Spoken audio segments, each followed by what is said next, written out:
想知道最近韩国在流行什么吗？想了解关于 K-pop 的大小事吗？想听到关于我韩东的小秘密吗？那就赶快来听叮咚韩东的语音留言吧。Hello， 大家好，我是叮咚韩东的语音留言的 DJ Dreamcatcher 的韩东，很高兴和大家见面了。今天好像是我们第5次见面了吧？感觉每周都能跟大家聊得很开心。上周跟大家聊了一些恋爱的烦恼，这次来聊一些好笑的，就是那种超级糗，但是每次想到都会不小心笑出来的故事。那我们来看一下我们的Senia们都有过哪些糗事呢？其实我有点期待耶，嘿。好，那我们就直接切入主题。今天的第一条留言来自昵称叫做亚的呀，他说：哈哈，我的糗是超级多，有点禁止难受度。最糗的一情就是在来台北当天，我和一位森尼亚约好，说他给了现金之后，可能是因为我手上拿了很多东西，有手脚乱的把钱满头走掉了，我忘记把小卡拿给他。等到大概半分钟之后，我才发现这个小卡怎么还在我手上。我立即冲回去把小卡交给那位森尼亚，真的超怕他觉得我是来骗钱的。当天整个过程也因为我的 OOTD， 所以有点搞笑。我手上拿着一堆东西，头上戴着乱飘的白色头纱，脚踩着靴子里的增高鞋垫，所以奇怪的奔跑姿势冲回面交点。当天第1次使用增高鞋垫还不太习惯，姿势超级怪，画面真的好荒谬好狼狈，希望不会被以为是怪人。哇哦，卡了吗？大家现在还卡吗？好了，那就好。哇，这种事情也是有可能的嘛，有的时候一紧张就忘记了，收了钱就跑了，你个大骗子。你的 OOTD 让我想象一下，头上戴着乱飘的白色头纱，你是要来跟我结婚的吗？差点被黑名单哦。但是看到你形容 OOTD， 真的会想到那个画面诶。那我们其他森尼亚也有过穿很独特 OOTD 的时刻吗？可以通过留言告诉我哦。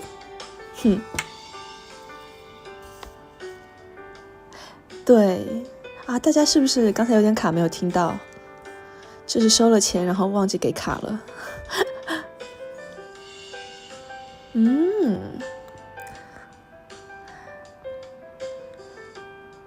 平均速度说我的 OOTD 就是不穿。我跟你公开处刑。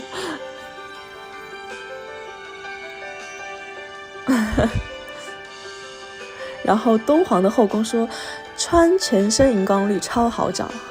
哇哦。汪汪说东东的人生小卡是哪一张？其实我很喜欢之前蓬波雅吉粉色头发那张专辑的所有小卡。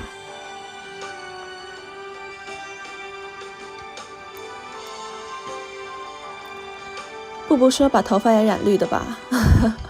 那这一身也太绿了，头顶有点绿好像不太好哦。然后小杨说东东可以挑战一下汉江猫咪吗？汉江猫咪是不是最近还挺火的那个抖音？之前有说跟 Vivi 有说我们一起拍好了，后来没有找到好的时机就没有拍成，很可惜。然后他好像自己拍了。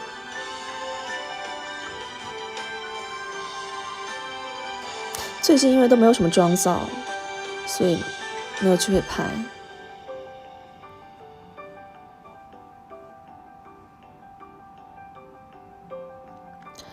南木说想起来有一次千寿穿小丸子，有没有吓到你？完全没有，超级可爱的，我超爱小丸子，我现在头像都是小丸子。哦，咚咚咚咚强说素颜拍啊，我敢拍，你敢看吗？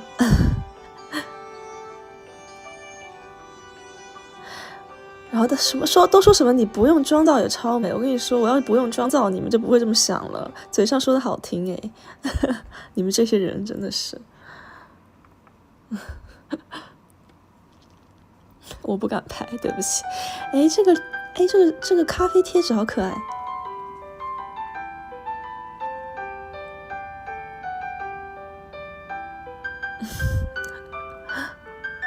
都要相信我们，好，我相信你们。辛迪说东东要有自信，这种自信我不要也罢。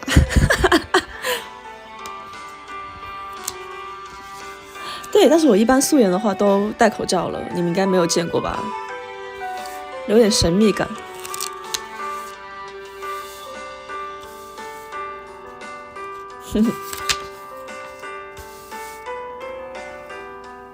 森尼亚橘子说我要东东橘发回归。你既然那么喜欢橘发，就美好的回忆你就留在过去好了，再拿出来一次就没有那么美好了。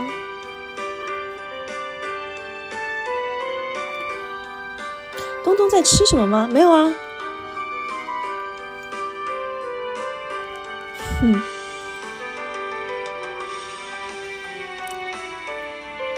我觉得你们应该是被记忆美化了，对。这次肯定更漂亮，希望吧。我就是调色盘。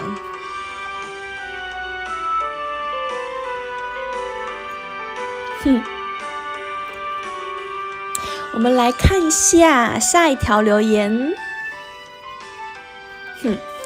他叫小杨，他说之前打工遇到的事情，因为是在咖啡厅工作，有一天一组客人来点餐，朋友 A 说请问你们有观世音吗？其实他应该想说铁观音，但是当事人没有发现说错话了。他的朋友在旁边补枪说你要不要干脆再点一杯妈祖。我在旁边点菜真的憋笑憋得好辛苦，我都替对方觉得好糗。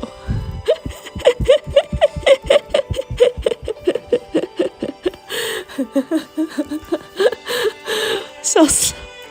但是很多这种情况吧，就是口误什么的，对吧？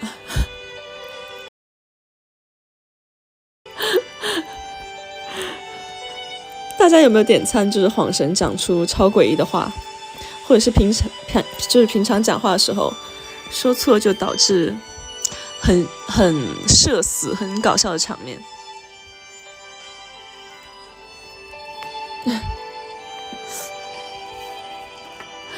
其实我好像还好，但是之前很多人说有的时候叫老师就不小心会叫成老公，这超尴尬。然后白水说店员问我要外带还是内用，我说要外用啊。然后木子说我只有国小的时候把老师叫成妈妈，哎，那老师是不是会突然会露出一种很慈祥的笑容？心想你嘴还怪甜的嘞。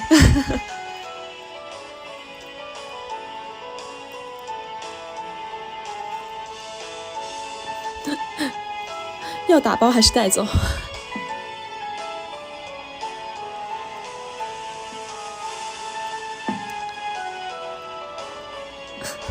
东皇后宫说之前跟服务生说少冰，他以为是烧饼。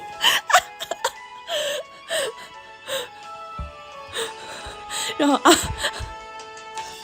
等一下我笑一下。还有人说小学1年级第一天搞不清楚状况，第一节下课以为打钟就能放学，就背着书包走了。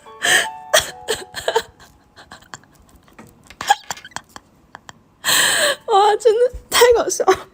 哎，怎么我感觉我的笑点好奇怪，但是好像之前我好像记得，我好像是去食堂打饭吧。我想说，我说阿姨，我想要一些鸡蛋，然后说错了，说成鸡姨，我要一些阿蛋。我就在说什么，超级尴尬。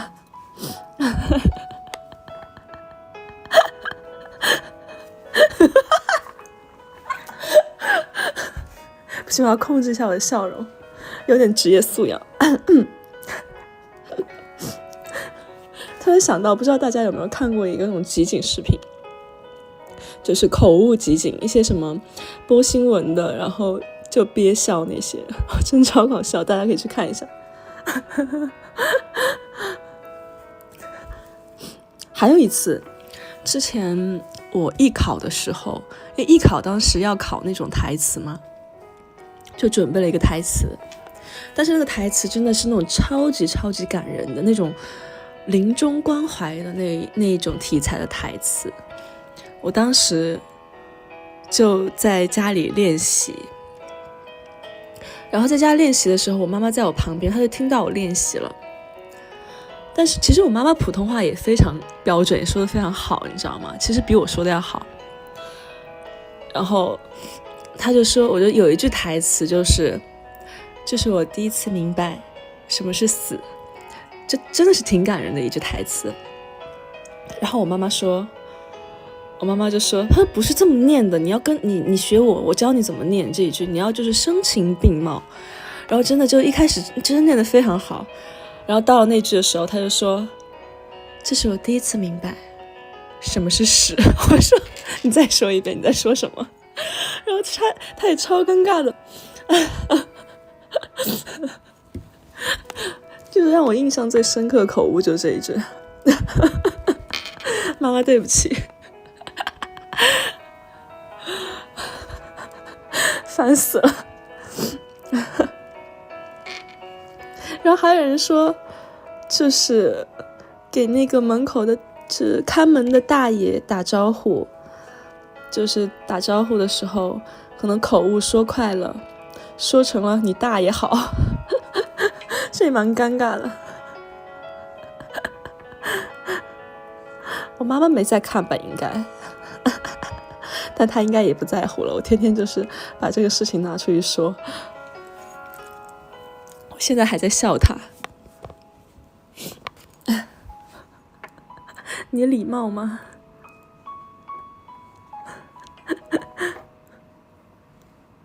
大家还有什么口误的事情吗？我觉得口误真的蛮搞笑的。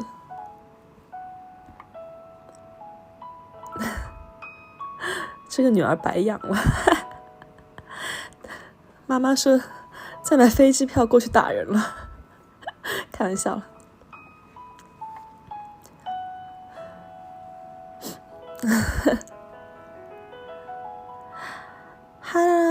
哈拉库，哈鲁，等一下，让我念一下。HARUK 说，뭔지 몰라도 동이 웃음소리 너무 행복해. 나도 너무 행복해.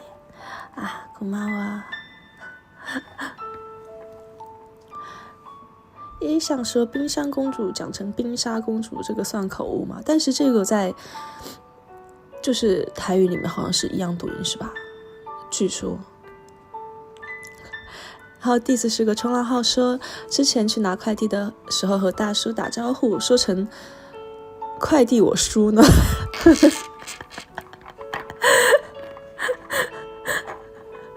你叔在打你的路上了。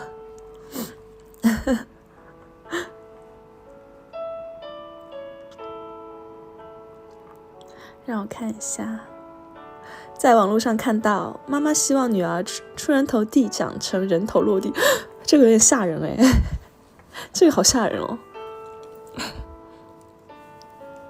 然后还有人说买东西，然后营业员说5元，然后他听成了会员，然后就毅然决然的说没有。对啊，人头落地那个太血腥了。但是你知道吗？有一句话是，所有的口误都是你潜意识的真情流露。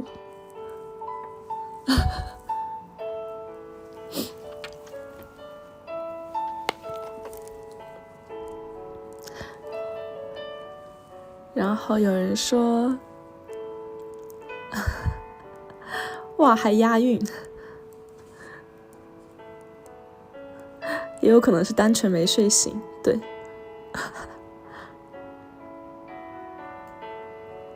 然后有人说对，我都会把寒冬我爱你讲成寒冬结婚。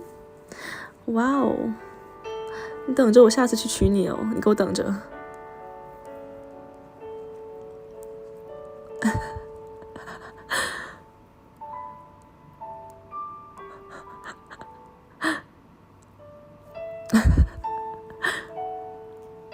好，我们来看下一条留言。哇，这个 BGM 怎么突然变得这么伤感哦，搞得我都不嗨了。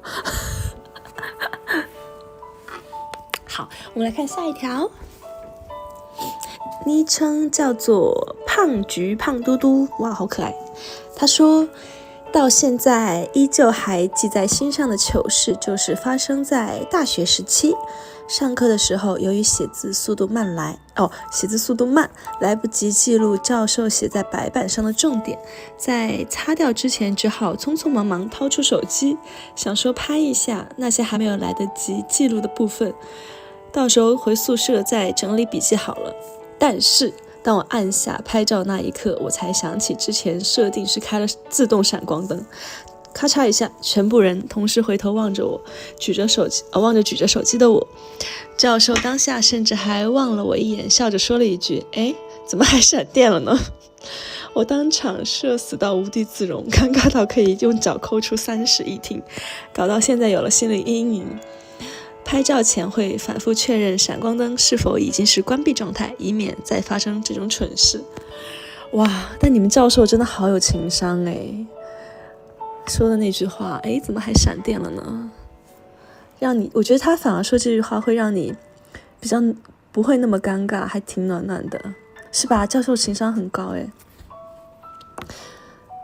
哇，其实我很多这种很社死的闪光灯事件，就是有的时候，是好像是之前看别的歌手的演唱会，然后就想说拍一张记录一下吧，但是好像是不是不让拍照，但我不是很知道。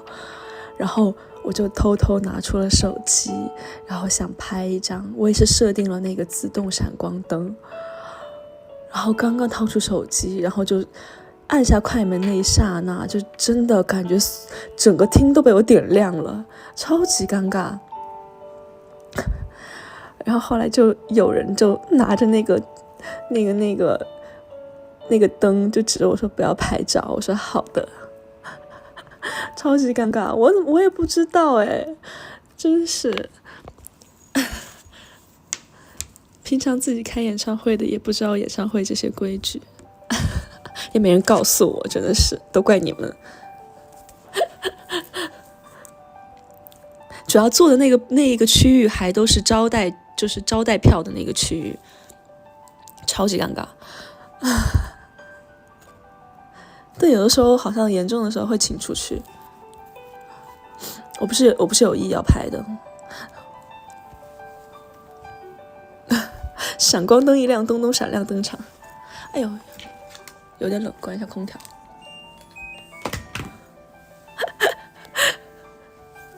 起承转合怪我们，对，就怪你们，好不讲道理哦。然后欧萨斯说还好你不是带大炮。哇哦，也是没有，也不是不带，我是没有。还有比较尴尬就是传 AirDrop 传到别人手机号，是不是？然后人家还收了。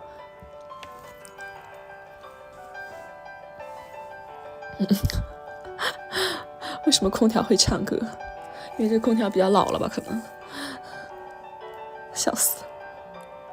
对啊，这种也无法收回，你 AirDrop 发给别人，然后人家可能有好奇心，打开之后是丑照的话就很好笑。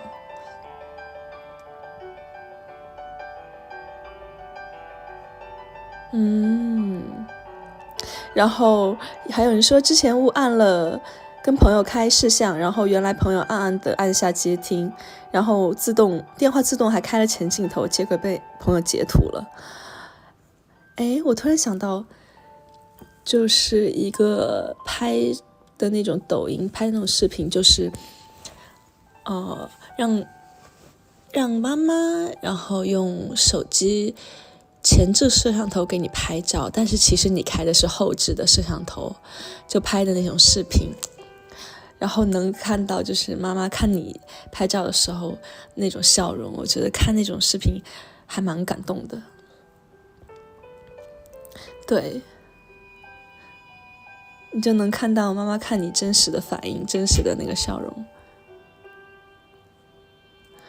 This 是个冲浪号，说你不是没有抖音吗？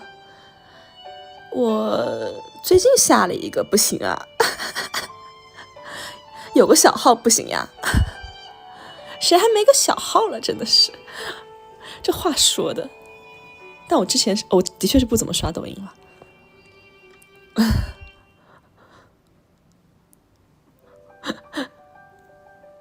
怎么不行呢？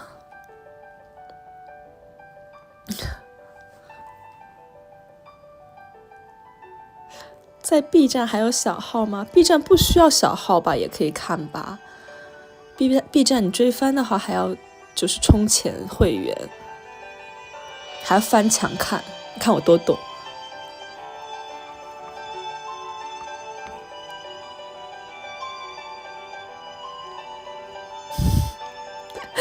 懂太多了是不是？你真的是。辛迪说小红书都长灰了，对不起，那个好像真的很久没有开了。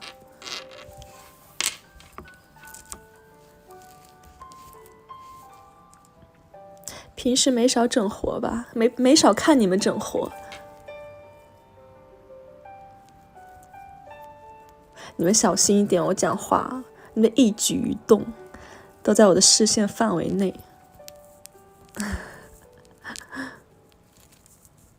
东东还有在用微信吗？我不用微信，我用什么联系朋友？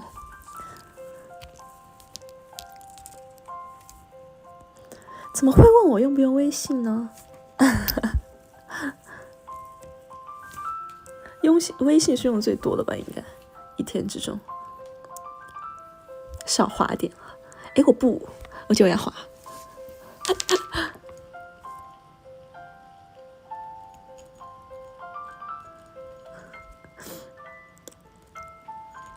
还用推特吧？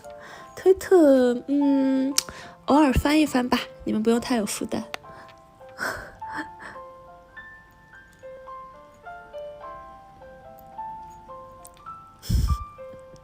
皮一下很开心。好，我们来看一下下一个有意思的糗事。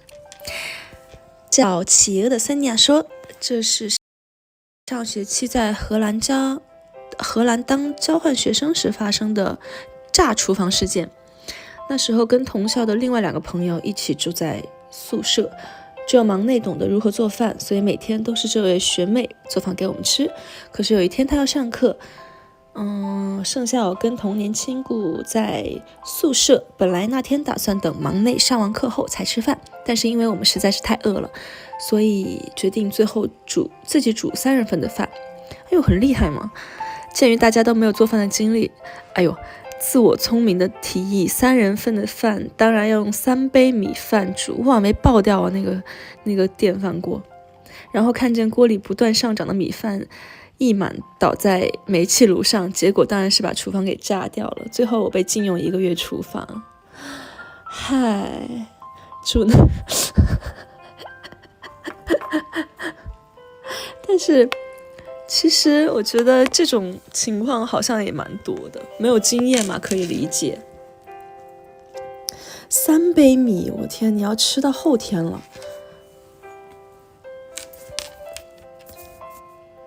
厨房杀手。但是我自己料理的话，我不知道是因为可能比较有天赋吧，虽然做的不多，但是每次做的都还蛮成功的。不轻易下厨房，一下厨房就很成功。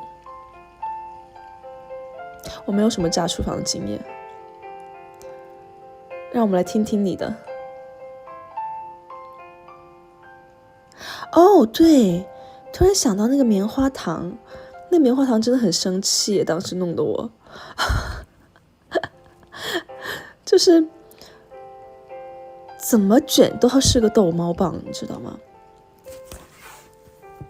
后来我真的就不信邪了，我说不行，我一定要卷出来。自己一个人大半夜，也没有大半夜了，10点钟坐在公司1楼卷那个棉花糖，跟那个机器过不去。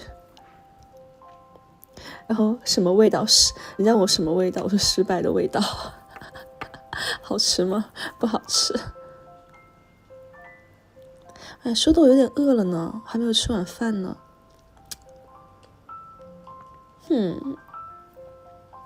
好饿哦。最近很喜欢吃那种馄饨面。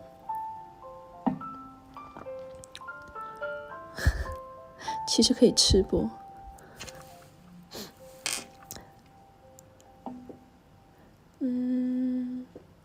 我的拿手菜，我的拿手菜是那个番茄炖牛腩，非常好吃。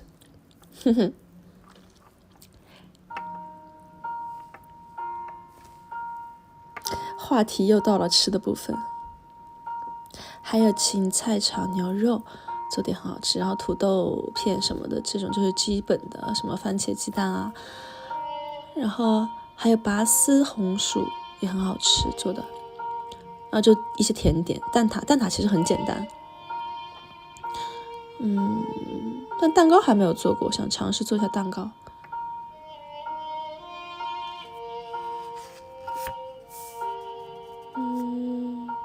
好饿哦，想吃炒菜了。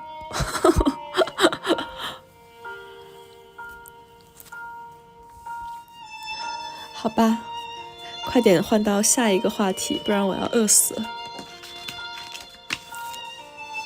昵称叫做你的小绿，这位森尼亚说：东东上周话题实在是参与不来，可是糗事我可多呢。X 弟弟是什么意思啊？我一直不明白这些网络用语。这是一件小时候的糗事。小时候我外婆因为中风要坐轮椅，但那时候根本不懂中风是什么，又没有人跟我解释，反正解释了又不懂，我就一直以为所有人到了某个年纪都需要坐轮椅，而且你懂的，小朋友嘛都爱玩，就觉得推车好玩。后来有一次我妈就问我长大后要怎么孝顺她跟爸爸之类的，我想了很久，然后非常自豪地跟我妈妈说，长大之后我要赚很多很多钱，等你跟爸爸老了以后，一人给你们买一台轮椅，我推你们。当时真的觉得自己非常的孝顺。我妈当时无语了，觉得她应该有想抽死我的冲动吧。我现在想想，怎么不是说给他们买车子这件事情，到现在我妈都拿出来当笑话说，我现在都不用手推了，有电动的。你妈妈可能现在就想有推你的冲动了，我觉得虽然很糗了，但是的确是有你的孝心嘛，对吧？这个是不可否认的，对吧？哄堂大笑了，孝顺的孝。但这份心是好的啦。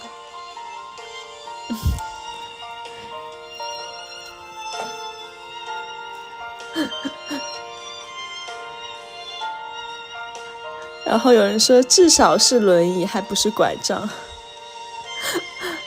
童言无忌，算了算了。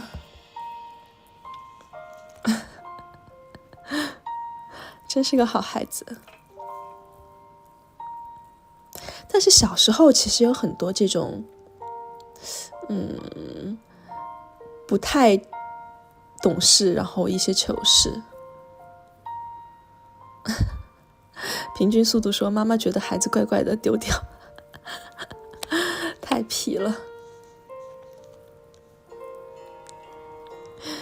东东妈说，等东东年纪大了，我可以当人形轮椅。哇哦，你要背我吗？好感动哦。啊，XD 往左转90度之后是大笑的表情啊，是这样子哦。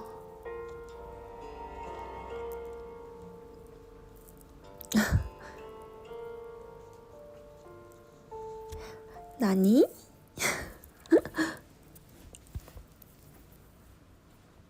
啊，原来是个表情符号。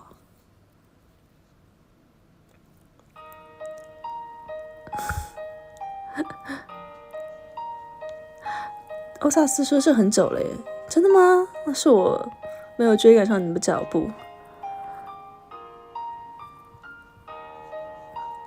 继洗碗工之后，新的梦想是成为轮椅。对，上次说到，我觉得洗碗很麻烦，但是真的，我觉得做饭真的很有意思。洗碗真的蛮麻烦的，没事，但是放洗碗机就好了。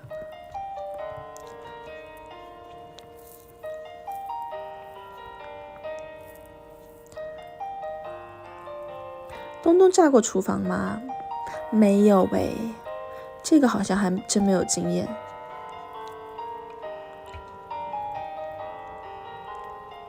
好了，那以后我来做饭，你来洗碗。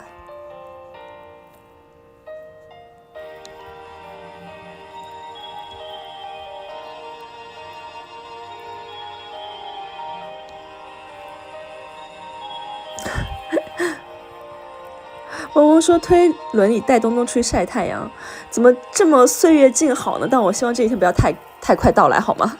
可能要等个50-60年后吧。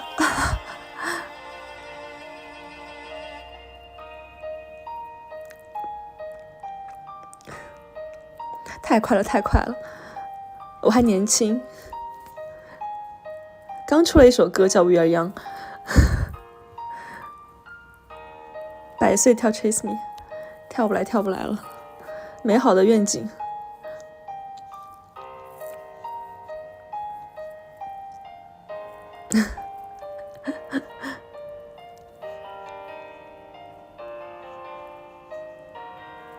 100岁一起跳 Pomboyage， 80岁跳 Chase Me， 100岁跳 Pomboyage。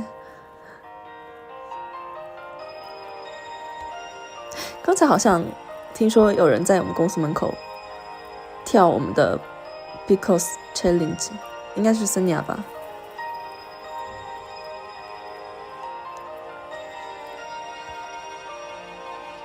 120岁跳爱情摇，哇！如果当时那个时候大家都能活到那个时候，那一定会跳。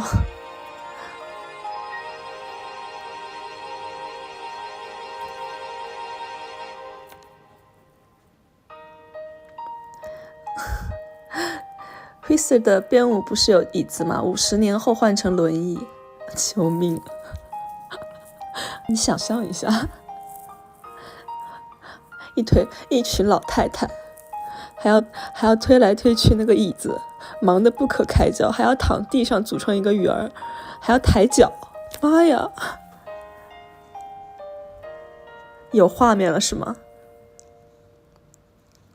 轮椅走位。对，其实因为灰色那首歌的话，就是因为有凳子，所以很多时候有限制，没有办法给大家看。这样，老人也要有腹肌，那我努力一下。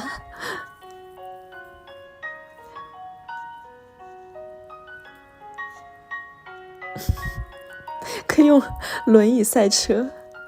你这个脑洞真的很大哎，很喜欢你说的那些留言哎，真的是。木子说台下都是轮椅席，怎么的？就是说50-60年后还要约一个轮椅局是吗？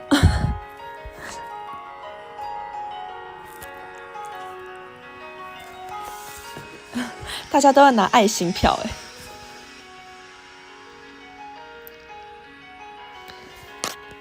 很想看7个人跳우리 집에 왜 왔니，感觉可能可以当做一个美好的愿望。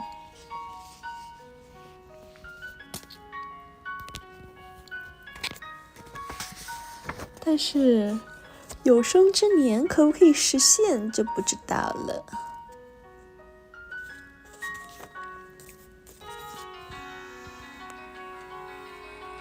你们可以拿那个手灯当拐杖。哦，对，手灯终于找到用处。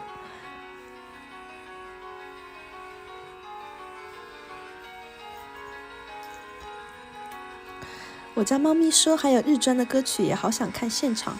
日专现在之前有什么？有那个 I Miss You， 还有那个是什么来着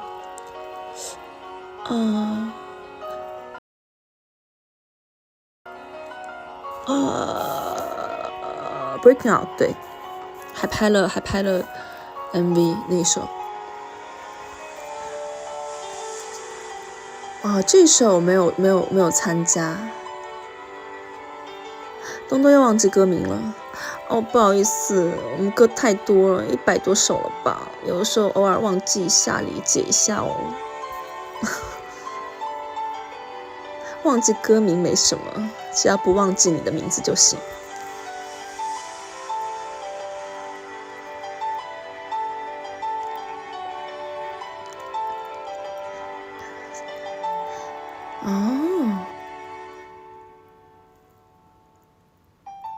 哪首超帅？叫什么 Endless Night 啊？这首歌我虽然没有参与，但是看他们跳感觉蛮帅的，但据说真的是很累。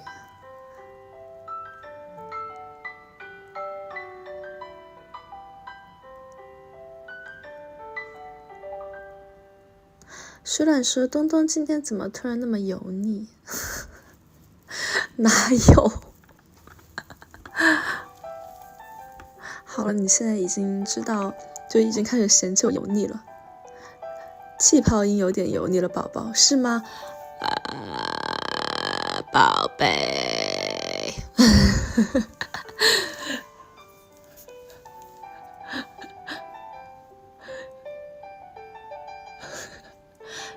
土味情话是说不过你们的。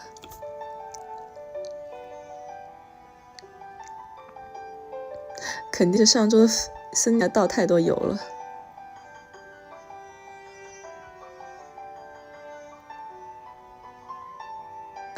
跟你们学的。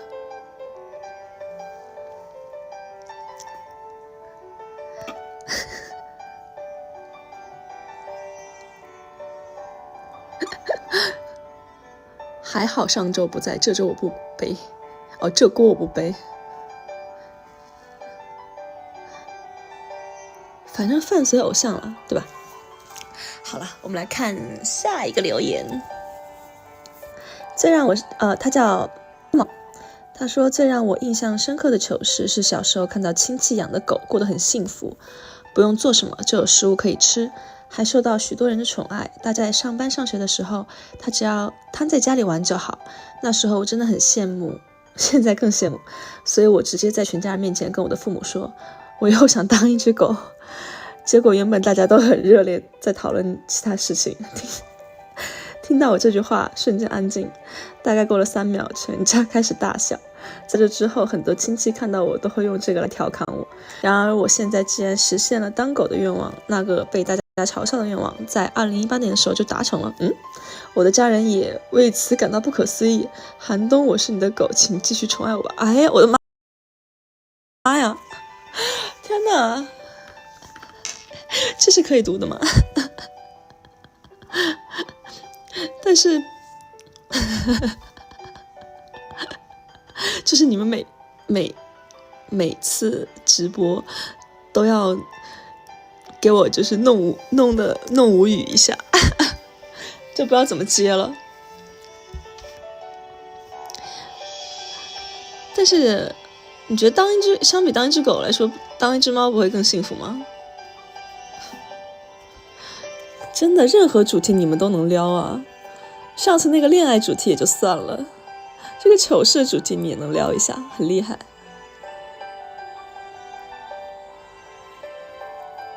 花式告白，对，我在试图拉回话题。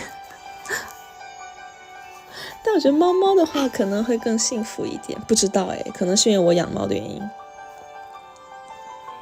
平均速度说当个石头好了，当石头多没意思啊，动都动不了，风吹日晒的。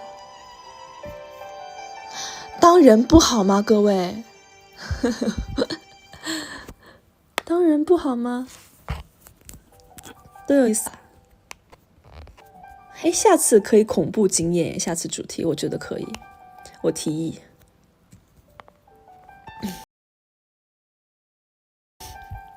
有人说做个人吧，对呀，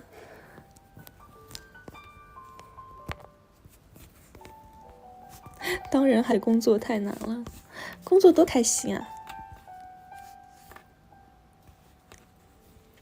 当人，白水说当然多累呀，这就是酸甜苦辣的人生。哼哼，做人烦恼太多了。没有烦恼就没有意思了。你当然还可以来看我们的演唱会，哇，好多狗狗贴纸，好可爱。但人生就是起起落落，落起嘛，当然会有落，有起就有落，有落就有起。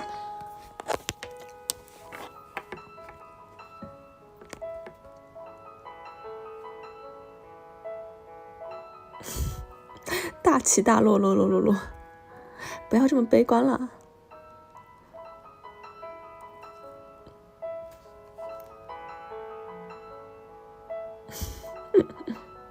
对啊，遇到捕梦网之后就是起。嗡嗡说勉强当东东的老婆好了，哎呦，你还勉强，真的是多少人排队等这个位子呢？你还勉强，不得了了你。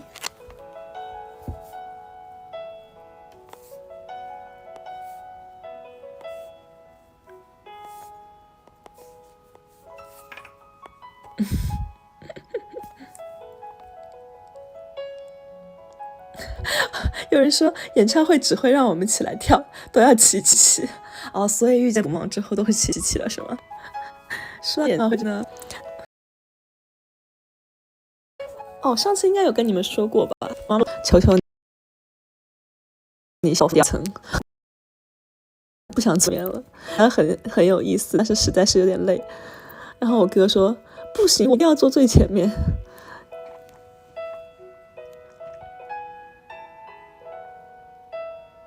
哎呦，对，我今天是开的公司的网，我关一下，不好意思。我说这么大，我说卡呢。哇哦，实现了我做 rap 的愿望吗？做 rapper 的愿望？什么叫做 rap 的愿望？不好意思，口误。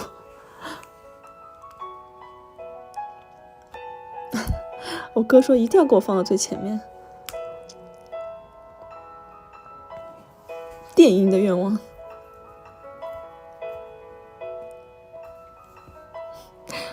的确，公司的网就是起落。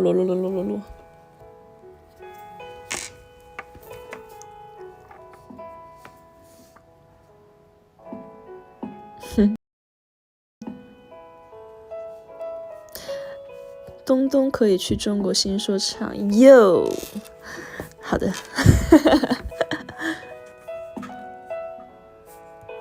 我们来看下一条。哎呀，感觉上一条还是很离谱，真的是不是狗狗啦，你们都是我的宝贝。好，我们来看下一条。树懒说这是发生在我国中时候的事情，介绍一下故事中的 A 和 B 背影很像，我当时与 A 很熟，但是与 B 不熟，而且 B 是很凶，是我平常不敢靠近的类型。哦，立人设了。A 是个很熟的人， B 就是看起来很冷很凶的人。然后某一天我看见一个人在座位上以屁股翘着的方式捡东西，我当时以为是 A，就以为是你认识的那个人，就去大力踢了一下他的屁股。哎呀，想都不用想，结局肯定是踢到 B 了是吧？结果对方抬头是 B， 我吓到跑马灯都快跑出来了，连忙说对不起。还好他当天心情很好，没有和我计较。现在我和 AB 都是还有联络的朋友。好尴尬哦。但是这也是一个交朋友的方法啦，对吧？虽然是很离谱的开始。你们的缘分就是你打了一下他的屁股而开始了。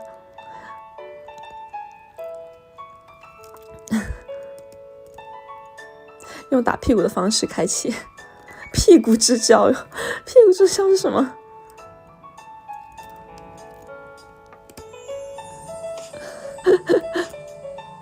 但这句话的话，我觉得你们可以说一辈子，到老的话也会提起来，也会很好笑吧。东东最爱的打屁屁，我没有很爱打屁屁好吗？跟熟的人会打了。但是我们成员都很喜欢打我屁股，我觉得每次有人打我屁股都是我们成员。然后有一次超尴尬，我突然想起来的，好像是当时在一个西桑喜一个颁奖典礼，然后所有艺人结束了之后都要上台去合照嘛，然后我就上那个台的时候，大家都一起嘛，然后我就走楼梯的时候，突然感觉有人打我屁股，然后我觉得肯定是我们成员，然后我都没有回头，然后可能那个人看我没有回头，然后又打了我一下，然后我一转过头，发现谁都不在，后来才发现那个人是小婷。我说我当然以为是我成员，他说我看到了，超级尴尬，主要是我第一次还没有回应人家。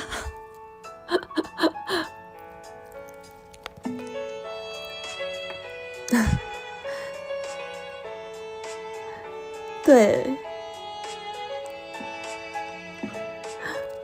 小婷有时候很皮。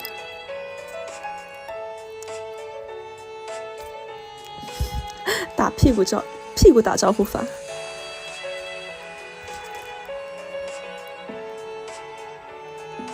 哎呀，没错啦，就是关系很好，大家就是友情的表现嘛。你让我去打一个不熟人屁股，我有病了，我才不去呢。打个招呼我都费劲，像我这么哀的人。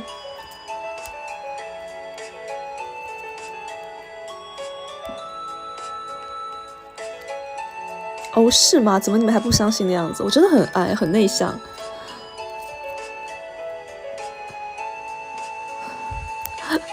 我现在又变回 ISFP 了。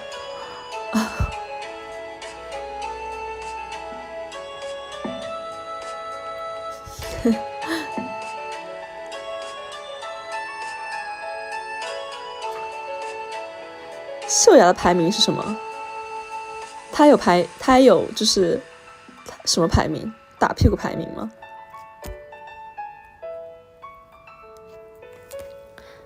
其实我 I1是看人的了，随时转换。屁股手感排名啊！你们好变态啊！怎么问人家这种问题啊？妈呀！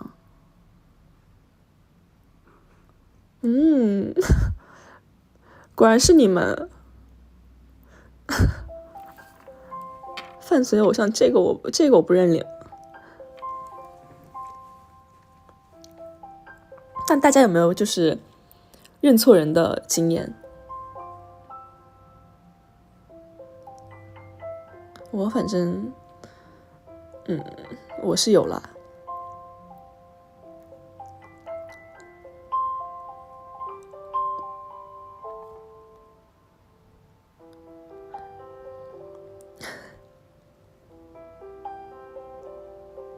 小时候拉陌生人叫妈妈的一定有吧？当然我好像没有，但是听说很多朋友就是已经走了好长一段时间了，然后才发现不是妈妈。路上差点牵错。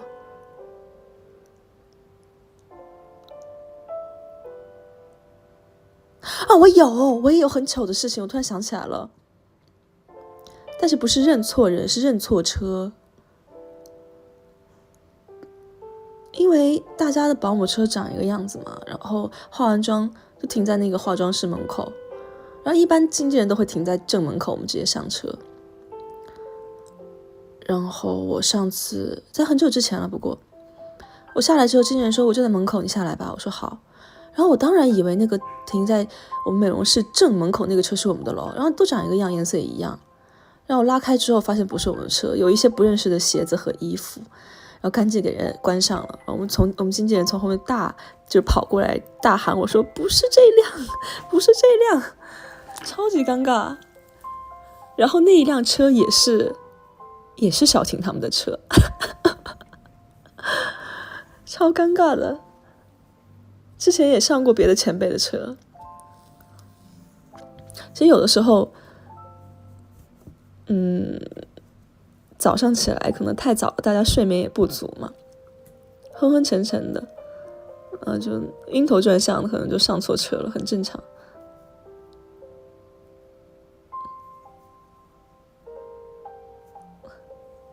突然想到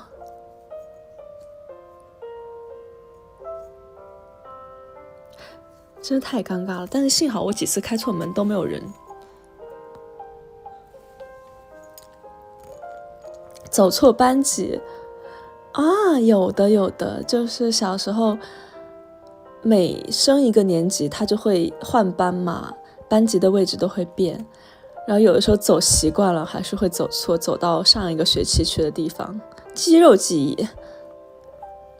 走进男洗手间，这不是经常也没有经常，就是偶尔会了。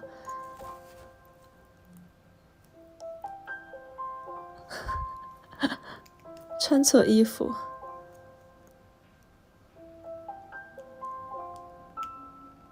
衣服穿反，没有经常啦。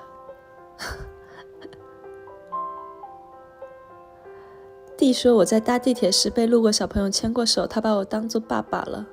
哇哦，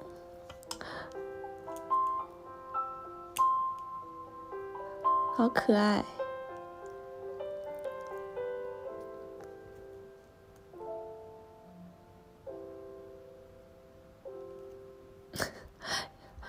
穿到不同的袜子，这个也很正常。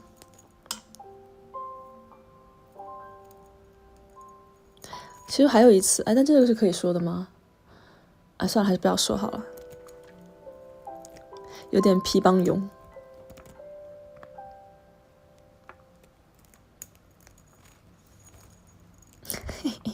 你帮我保密，我信你个鬼嘞！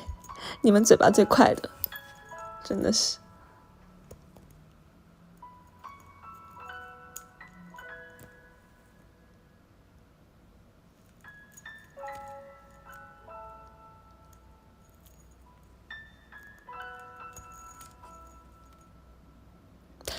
不行，这件事情，有损我形象。我们还有最后一条留言，叫爱吃糖的安安，香港演唱会走不出来版。你还没有走出来哦。他说这个真的很久了，但一直刻在 DNA 里，一样记得。以前小学的时候参加学校的运动会，当时我妈妈也在学校里工作，学校的老师们都穿统一的运动服，我把喝完的旺仔牛奶顺手就塞给我妈妈，一回头发现是衣着和我妈妈一模一样的我的班主任。妈妈站在我后面狂笑，那可是不苟言笑的班主任给我幼小的心灵造成了巨大的伤害。现在都27了，有时候做噩梦还会梦到。其实班主任老师没有特别凶，只不过小学的时候对于老师们都很害怕，哈哈。哇，我突然觉得我在读 rap。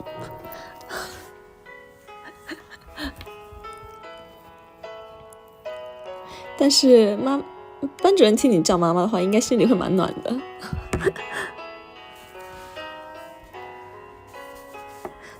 大家有没有就是对小学班主任的印象，或者是聊一下你们是哪种类型的小学生？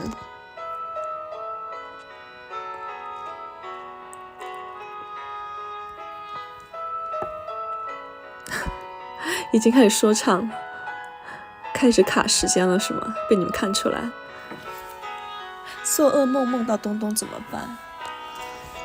哦，你知道吗？其实梦很多都是预知的哦。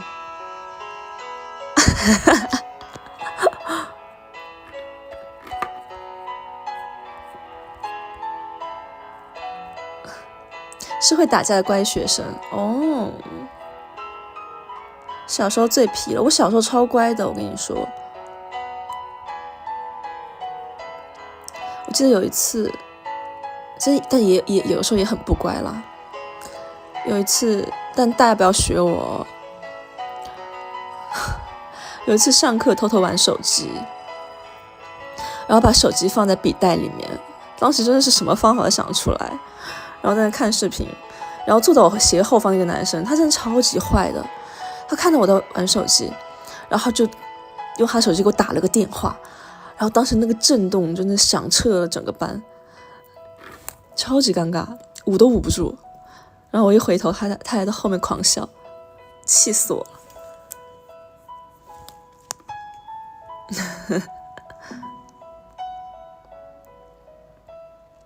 然后还有人就是考试的时候，每个月都有月考嘛，然后月考，但是都不在自己班上考，都是分到别的班去考，单人单坐。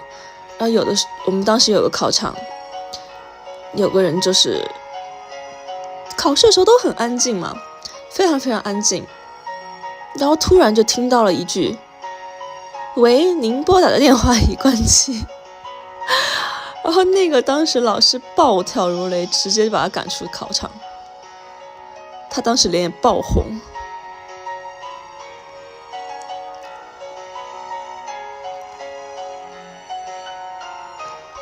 为什么要问我那个时候有手机没有？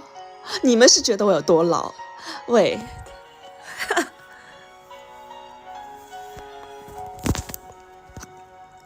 会被记大过吧？上课偷吃便当，哇，那我上课经常偷吃。上课煮火锅，那你们也太大胆了吧？我顶多就是吃一点什么双皮奶，吃一点炸鸡柳什么的。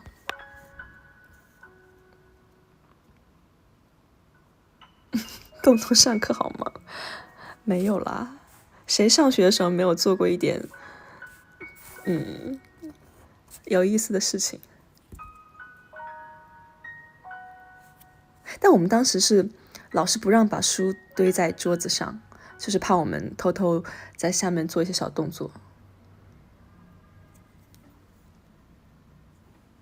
高中时期最后一排那是最热闹的，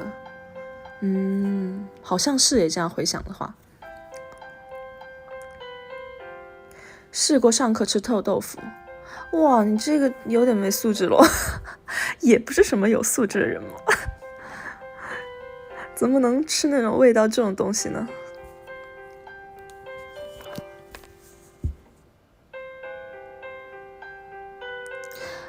戴蓝牙耳机睡觉，哇哦！有的时候上自习课，上课吃薯片，那你要嚼得很小心翼翼耶。我长得高，坐的后面都跟一群混混当邻居，妈呀！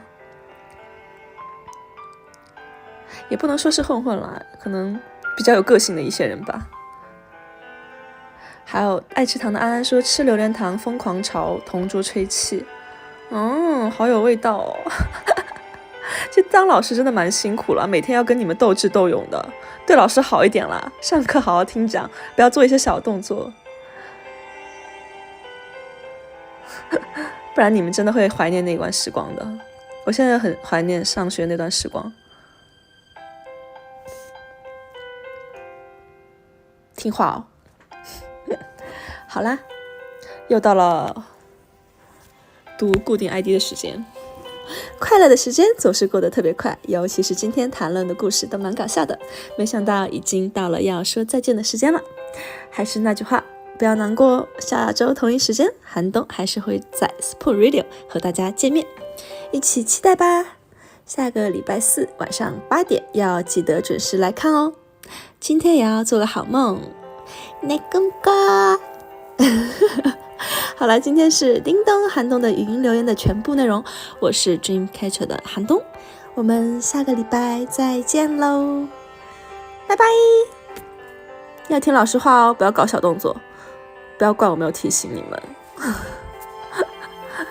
操碎了心，拜拜，晚安。